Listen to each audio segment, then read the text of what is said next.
Hello everyone, welcome to NTR Educational Institutions and Excel Academy. My name is Narmada. Today I am going to discuss the topic which related to the Bhakti movement. Bhakti, the Bhakti concept which was traced back to the ancient period, that was the personal salvation.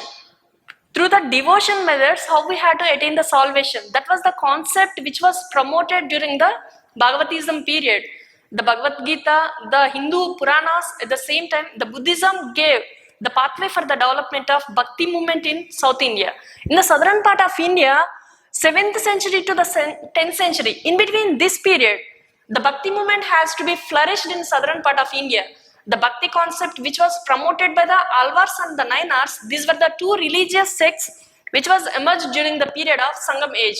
Those people wanted to promote their own deities which related to the concept of Bhakti. The Alvars had to be promoted the concept of Vaishnava Bhakti, whereas the Nainars has to be transformed into, and those people promoted the Shaiva Bhakti concept in southern part of India. During 10th century period, the decline of the Bhakti movement has taken place in the southern part of India, whereas the Brahminical domination has to be seen in southern Indian Bhakti movement. The group of community in hierarchical level, Brahmins has played the major role. The revival of Bhakti movement has taken place during the period of 11th century in the southern part of India with Ramanujan. Ramanujacharya has to be emphasized to promote the Bhakti concept in the southernmost region. He promoted the Bhakti he assimilated Bhakti concept with a philosophical and ideological change. Then when he promoted the Bhakti movement in the southern part of India, these people had followed the Brahminical religion which got influenced during the period of Gupta age. The revival of Vedic religion has taken place in Gupta period. The new notion of Hinduism came into existence in the religious life of the people. The Hinduism got influenced this Bhakti concept in the 11th century. The people who promoted Bhakti during this period, the South Indian Bhakti saints, promoted the idolatry along with the concept of devotion. Then these people were not completely opposed to the Brahminical supremacy in the religious practices. But whereas it come to the northern part of India, the Bhakti movement, where we come to know about the Bhakti movement, it traced back to the South India, where it reached to the northern part of India. The Turkish invasions, invade of Islam through the Turkish invasions, that played the major role in the spread of Bhakti movement in the northern part of India. After Turkish invasions, the formation of the Delhi Sultanate during the period of Mughals, Bhakti movement had reached its zenith during the period of Mughals.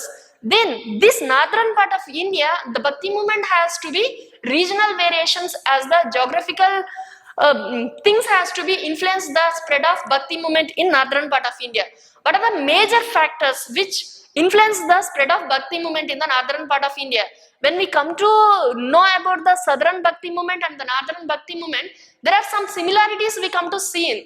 The people who preached the Bhakti movement in the monotheistic Bhakti movement, that is the first, which was started during the invasions, early 13th century, the Bhakti saints has promoted monotheism. Monotheism was the main component in Islam. When the Turkish people invaded India, when they had to start the new state, new political organization in India, the people, the Brahminical domination people, there was an alliance between the Rajput communities and the Brahminical community people. The alliance has to be declined. At the same time, the monotheistic movement which was promoted by Kabir, Nanak, that became very much popularized in northwestern part of India.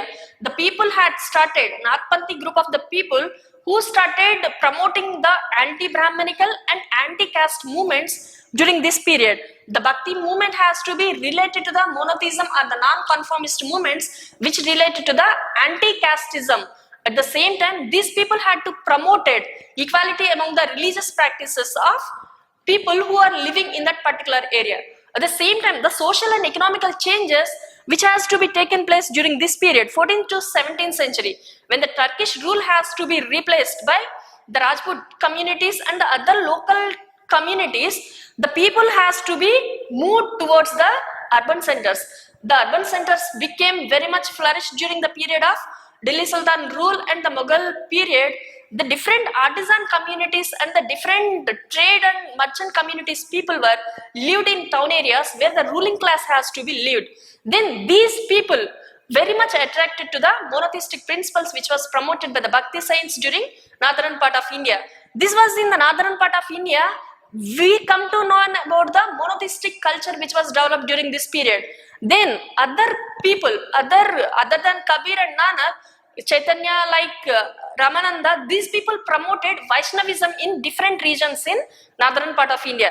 Northwestern part of India, non-conformist movements and Nathpanthi movements has to be popularized, whereas it come to the eastern Bengal and Assam, whereas northern part of UP region, we come to know about the Vaishnava Bhakti movement has to be very much influence the people lifestyle. These people highly concentrated on the devotion concept, devotion through devotion, personal devotion to particular god, deity, then we will attain the salvation. That was the major concept which was promoted by these Bhakti saints during this period.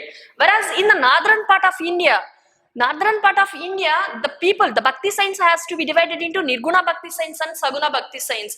The people who has the faith on idolatry and the people who are worshipping, that is in the forms, different forms, that saints were known as the Saguna Bhakti saints. Whereas the people who promoted the Bhakti, formless God, these people were the worshippers of the formless God, those were known as the Nirguna Bhakti saints. This is about the different versions of Bhakti movement in the northern part of India, how it had to be spreaded in different regions. We'll know about the different saints who spread the Bhakti movement in different regions of northern part of India. Thank you.